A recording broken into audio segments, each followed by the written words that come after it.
A 2 de abril de 1976, um trágico e estranho episódio mata 2 pessoas em Vila Real, Portugal. O país nunca tinha visto nada assim, mas era apenas o início. 2 mortos e muitas perguntas e teorias no ar, ainda 45 anos depois do sucedido. Este é o caso do primeiro ataque bombista em Portugal.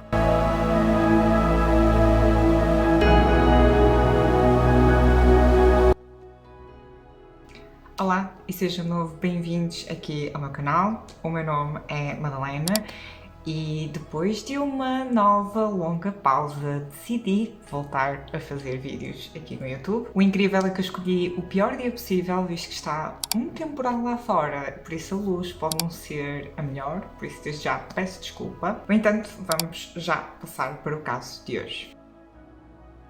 Antes de começar, quero frisar que, embora haja descrições e afiliações políticas no caso de hoje, nunca faço ou há generalizações. Estou a falar sempre de um caso em concreto, e é isso que vocês veem no título, e a menos que diga em contrário, nada neste vídeo é opinião minha ou criado por mim.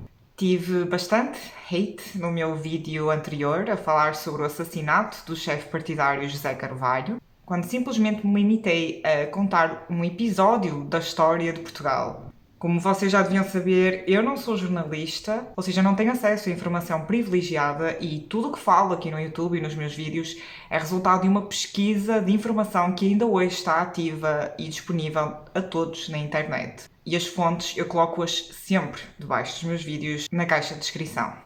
Por isso podem sempre consultá-las. Não se esqueçam que podem sempre deixar a vossa opinião, mas, por favor, sempre com respeito aos intervenientes da história, comigo também. Acho que é o mínimo que se pode fazer. Corria o ano de 1976. Portugal fazia o seu segundo aniversário de democracia na designada Terceira República Portuguesa, 2 anos depois da Revolução de 25 de Abril. Mas havia ainda muitos atritos políticos. A política portuguesa não estava ainda verdadeiramente concisa e estável, e isso era notório com imensas manifestações populares e revoltas a mostrar a insatisfação de alguns portugueses. Neste ano em concreto, iriam-se realizar as segundas eleições livres de sufrágio universal, precisamente no dia 25 de Abril. Muitas diferenças se deram desde o fim do Estado Novo. Haviam agora vários partidos políticos, muitos deles de esquerda, e também muitos movimentos reacionistas de direita, que pretendiam um maior seguimento do regime anterior. A União Democrática Popular era um destes novos partidos de esquerda surgidos depois da Revolução, inaugurado ainda em 1974, designado como um partido político marxista. Maximino Barbosa de Sousa, com 31 anos na época, integra o partido e iria mesmo ser o candidato nas eleições desse ano. Maximino, também conhecido como Padre Max, era um sacerdote na região de Vila Real e também dava aulas de português e francês a jovens trabalhadores estudantes na zona. Já eram conhecidas as suas afiliações de esquerda antes mesmo da Revolução de Abril, pois já tinha sido detido várias vezes pela PIDE do Estado Novo. Era fortemente criticado pela direita ainda resistente em Portugal, principalmente porque não era muito normal membros da Igreja Católica Conservadora estarem na esquerda política revolucionária. Foi inclusive proibido de exercer o ministério em inícios desse mesmo ano. Na noite de 2 de abril de 1976, Padre Max acaba de dar as suas aulas e, após uma breve conversa com alguns alunos, dirige-se para o seu carro, um Simca 1000 de cor amarela. Nessa noite em específico, Max iria dar boleia ainda a 2 pessoas. Carlos, o diretor da Casa da Cultura de Comieira, que era onde ele dava aulas, e Maria de Lourdes, de 18 anos, uma estudante sua. A primeira paragem foi em casa do seu amigo Carlos para o deixar e ainda levantar algumas coisas em casa do amigo. Ao sair do carro, Carlos diz ver uma única luva de lã castanha no assento, que parecia ser de mulher, e pergunta de quem é a luva. Ao que o padre Max terá dito: essa luva é tua, pá, não me gozes. Carlos lembrou-se que quando entrou no carro, no banco de trás, e esticou as pernas para a frente, tinha batido em alguma coisa que estava embaixo do banco do copiloto, que era onde estava a jovem Maria de Lourdes sentada, mas que relevou. Depois de Carlos e Max saírem do carro e Max ainda ter apanhado e guardado umas mercadorias, os dois despedem-se. Ainda Carlos não tinha entrado em casa quando ouviu o estrondo, que segundo ele fez o chão todo tremer. Carlos apenas via um grande clarão a iluminar a negra cena. Maria de Lourdes fora projetada pelo ar e estava no meio da estrada. Max estava igualmente no chão junto ao passeio. O carro estava partido ao meio, o incêndio ainda a dar-se nos restos carbonizados do mesmo. Um carro apressou a levá-los ao hospital, mas Maria de Lourdes não aguentou os ferimentos e, ao longo de toda a viagem, tinha-se inclusive queixado de falta de ar e deu entrada no hospital, já sem vida. Padre Max viria a falecer no dia seguinte, já depois de ter entrado em coma. Alegadamente, as suas últimas palavras, antes de perder a consciência no local, foram: colocaram-me uma bomba no carro, mas não faz mal. É esta a democracia portuguesa. Nos dias seguintes deram-se grandes manifestações em homenagem aos dois e algumas de revolta perante todo o sucedido. Nas investigações chegou-se à conclusão que de facto tinha sido usado um engenho explosivo no carro e que não se tinha tratado de nenhum acidente, mas sim de um atentado.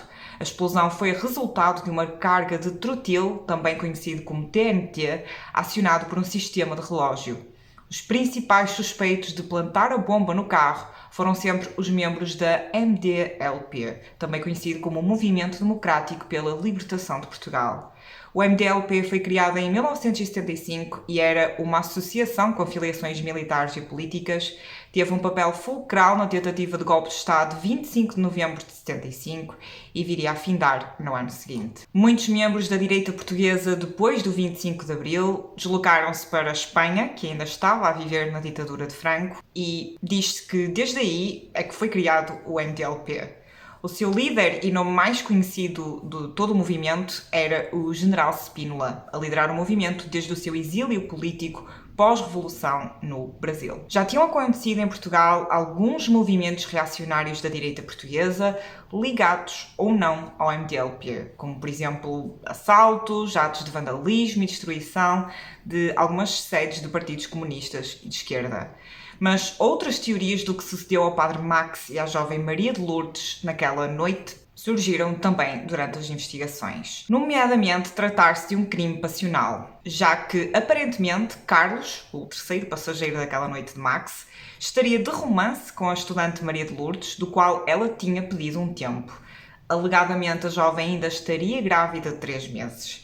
A polícia começou a entrelaçar um trama de que Carlos tinha ciúmes do relacionamento de amizade de Max com Maria de Lourdes e, com medo que as dúvidas desta fossem por causa de Max, Carlos tinha engendrado um atentado.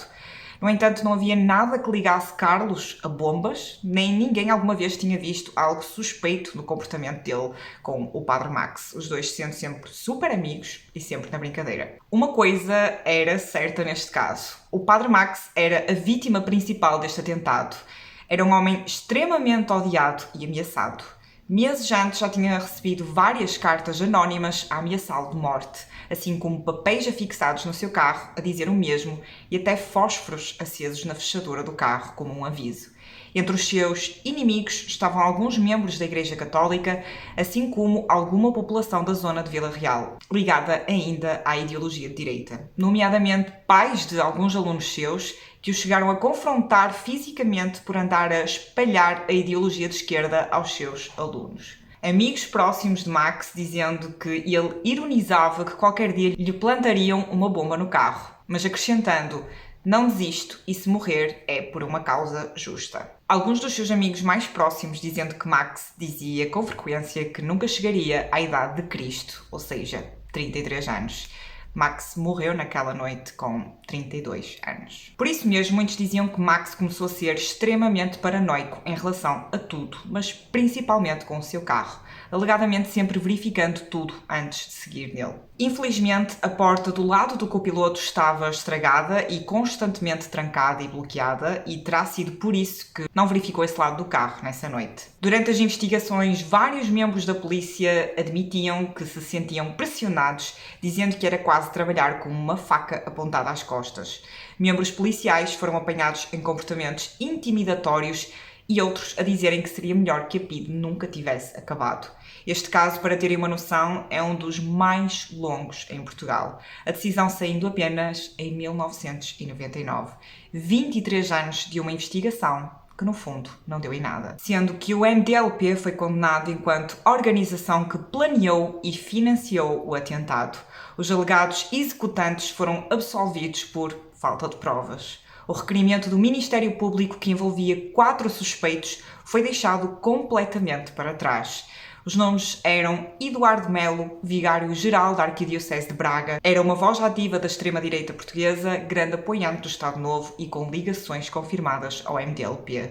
Afirmou em tribunal nem sequer conhecer o padre Max, mas supostamente sendo seu confessor anteriormente.